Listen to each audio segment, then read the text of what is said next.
파면당한 뒤 지난 11일 서초동 사저로 옮긴 이후 처음으로 사진이 공개된 것인데 공교롭게 그 대상이 윤어게인 신당 창당으로 논란을 빚었던 대상자들입니다. 만약에 청년들이 그런 윤석열 정신과 가치를 이해하고 스스로 주체적으로 움직인다면 대통령 윤석열은 언제든지 청년들에게 모든 것을 내어주겠다.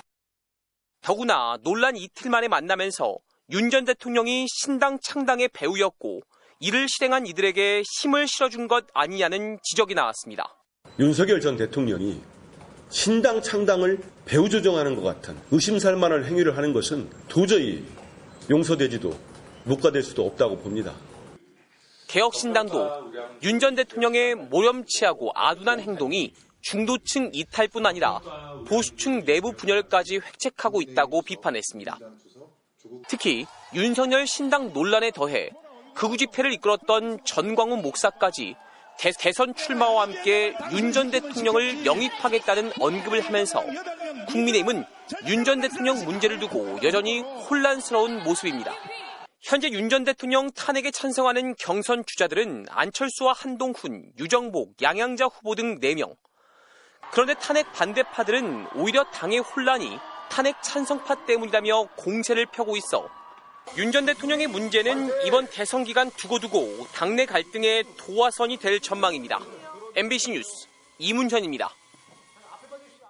명태균 씨 의혹을 수사 중인 검찰이 김건희 여사 공천 개입 의혹의 핵심 인물인 김상민 전 검사를 불러 조사한 것으로 확인됐습니다. 김 여사는 지난 총선에서 국민의힘 예비후보였던 김 전 검사를 위해 공천 과정에 관여했다는 의혹을 받고 있는데요. 검찰의 김 여사 직접 조사가 머지않았다는 관측이 나오고 있습니다. 구나연 기자가 보도합니다. 명태균 씨가 김건희 여사와 지난해 총선 직전 대여섯 차례 통화했다며 복귀한 내용을 보면 당시 현직 부장검사의 이름이 등장합니다. 명 씨 측은 김 여사가 김상민 검사가 조국 수사 때 정말 많이 고생했다면서 김 검사가 경남 창원 의창구 국회의원이 되게 도와달라고 했다고 주장했습니다. 조국 전 장관 수사에 일부 참여한 것으로 알려진 김 전 검사는 재작년 말 현직 검사 신분으로 총선 출마를 시사해 징계를 받은 뒤 지난해 총선 국민의힘 예비후보로 나섰다 공천심사에서 탈락한 인물입니다. 서울중앙지검 명태균 의혹 전담수사팀은 그제 김 전 검사를 불러 조사했습니다. 검찰은 김건희 여사의 총선 공천 개입 의혹과 관련해 김 전 검사를 핵심 인물로 보고 당시 김 여사의 개입이 있었는지 실제로 조력을 받았는지 등을 캐물은 것으로 알려졌습니다. 김 전 검사가 예비 후보로 나선 지역구의 현역은 김영선 전 의원이었습니다. 명 씨 측은 김건희 여사가 김영선 전 의원에 대해 어차피 컷오프 아니냐라고 말했다고 주장했습니다. 명 씨는 또 지난해 2월 18일 김 여사가 김 전 의원에게 김 전 검사를 도우면 장관이나 공기업 사장직을 주겠다고 제안했고 이에 김 전 의원이 자신에게 대선 때 죽을 힘 다해 도왔는데 이럴 수 있냐며 분노했다고도 했습니다. 총선 전 실제로 김 전 의원이 지역구를 옮긴다는 지역 언론 기사가 나오기도 했습니다. 김 여사가 김 전 검사를 돕자고 한 시점에 김 전 의원의 출마 지역구 변경을 종용한 게 아니냐는 의혹이 제기되는 이유입니다. 이제 관심은 김건희 여사에 대한 조사 시점입니다. 검찰이 윤 전 대통령 부부 공천 개입 의혹의 핵심 관계자에 대한 조사에 속도를 내는 만큼 김 여사 출석 통보 또한 머지않았다는 분석이 나옵니다. 앞서 검찰은 창원지검으로부터 사건을 넘겨받자마자 김 여사 측에 대면 조사의 필요성을 전달해 놓은 상태입니다. MBC 뉴스 구나연입니다. 내란 우두머리 혐의를 받는 윤석열 전 대통령의 두 번째 형사재판이 내일 오전 열립니다. 첫 공판에서 법정 촬영을 불허해 특혜 논란을 일으켰던 재판부가 이번엔 촬영을 허가해 피고인석에 앉은 윤 전 대통령의 모습을 처음으로 볼 수 있게 됐습니다. 지난 공판에서 90분 넘게 마이크를 쥐고 헌법재판소의 판단을 부정했던 윤 전 대통령이 이번엔 계엄 당시 의원들을 끌어내라는 지시를 받았다고 증언한 군 지휘관들을 직접 신문할 가능성도 제기되고 있습니다. 이용주 기자가 보도합니다. 지난주 월요일 첫 공판 때는 차에 타고 있는 이 모습만 언론사 카메라에 잡혔습니다. 하지만 내일은 내란 우두머리 혐의를 받고 있는 윤석열 전 대통령이 형사법정 피고인석에 앉은 모습이 처음으로 공개됩니다.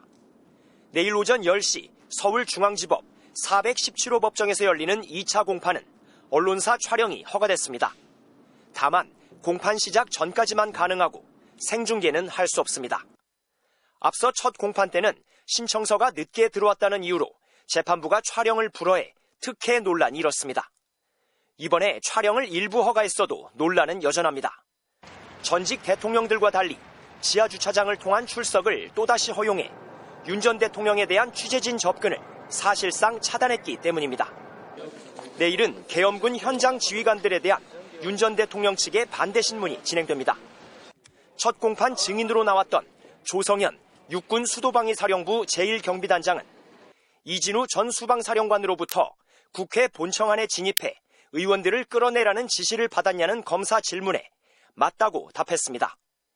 김형기 특수전사령부 1특전대대장도 직속 상관이 문을 부숴서라도 끄집어내라는 대통령 지시를 전했냐는 검사 질문에 그렇다고 했습니다. 헌법재판소가 받아들이지 않은 호소형 계엄 주장을 여전히 붙든 채 대국민 메시지 계엄이라는 말까지 들고 나온 윤 전 대통령을 정면으로 반박한 겁니다.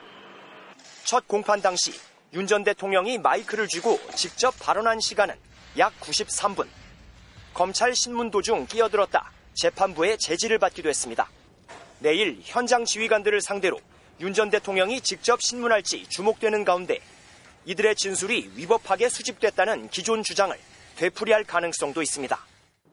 재판부는 내일 군 현장 지휘관들에 대한 반대 신문을 우선 진행한 뒤 윤 전 대통령 측의 절차상 문제 제기에 대해 논의하겠다고 밝혔습니다. MBC 뉴스 이용주입니다.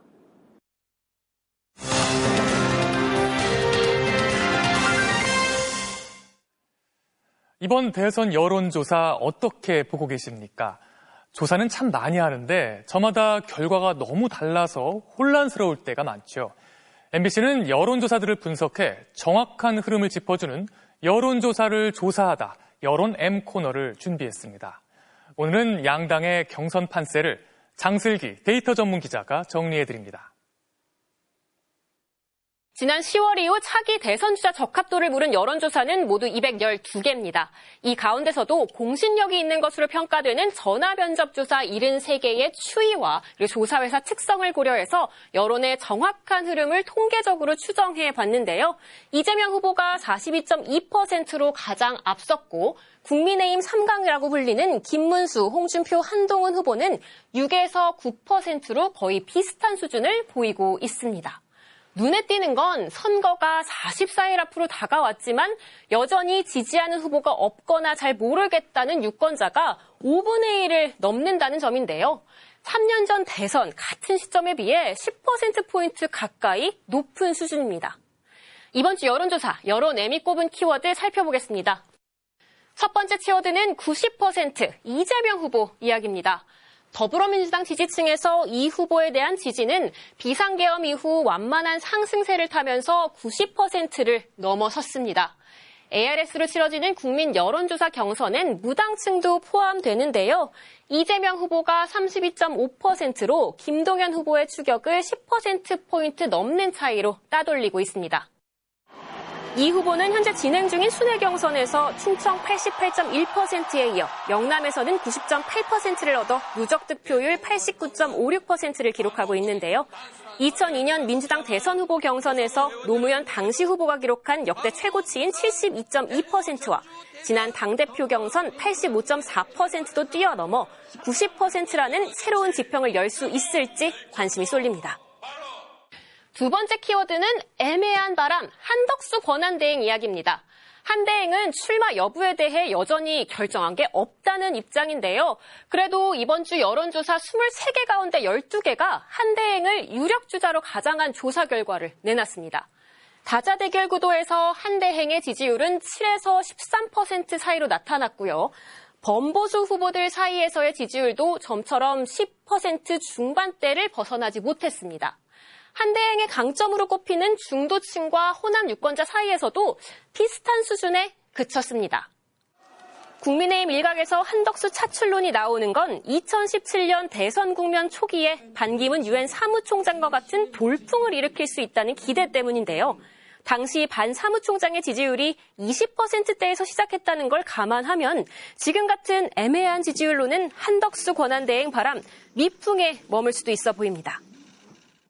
세 번째는 한 발 물러선 보수, 이것도 한덕수 권한대행과 관련이 있습니다. 선거가 가까워지면 결정을 아직 못했다는 유보층은 줄어들기 마련인데요. 지금 국민의힘에서는 정반대의 일이 일어나고 있습니다. 한덕수 권한대행 출마설이 지난주 본격적으로 불거지면서 결정을 미루는 경우가 늘어난 겁니다. 그러면서 한때 35%까지 올랐던 김문수 후보의 지지율은 20% 중반대로 내려왔습니다. 매일 쏟아지는 여론조사를 분석한 결과는 종합지지율 포털 여론M에서 확인하실 수 있습니다. MBC 뉴스 장슬기입니다.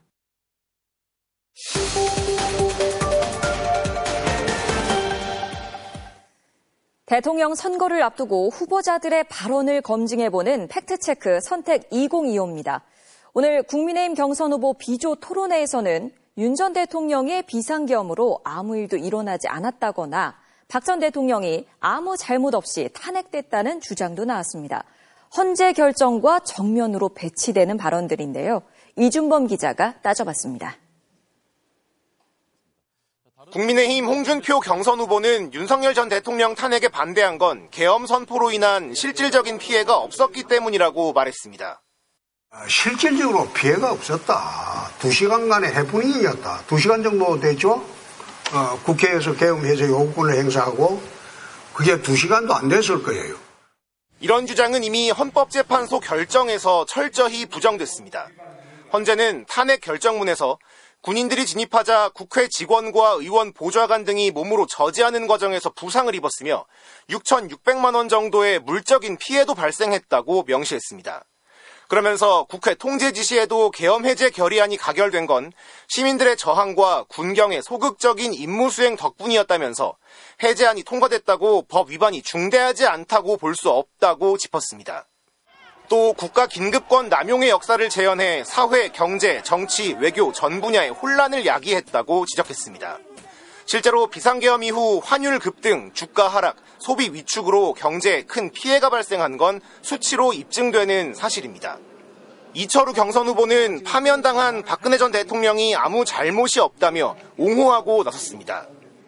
대통령이 뭘 잘못했느냐 이야. 그 때문에 가짜 뉴스 때문에 다 당한 건 아니냐 이야. 가짜 뉴스 때문에.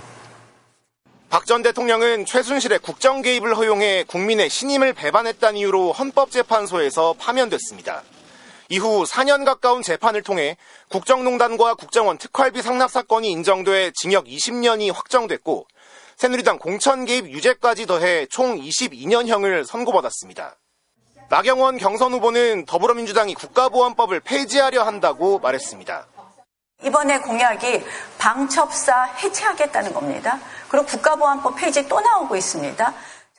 22대 국회에서 국가보안법 폐지를 담은 법률 개정안은 발의된 적이 없습니다. 아직까지 이번 대선에서 민주당이 공약으로 국가보안법 폐지를 언급한 적도 없습니다. 21대 국회 때인 2021년 민주당과 정의당 의원이 각각 폐지 법안을 제출한 적이 있지만 임기 만료로 폐기됐습니다. MBC 뉴스 이준범입니다.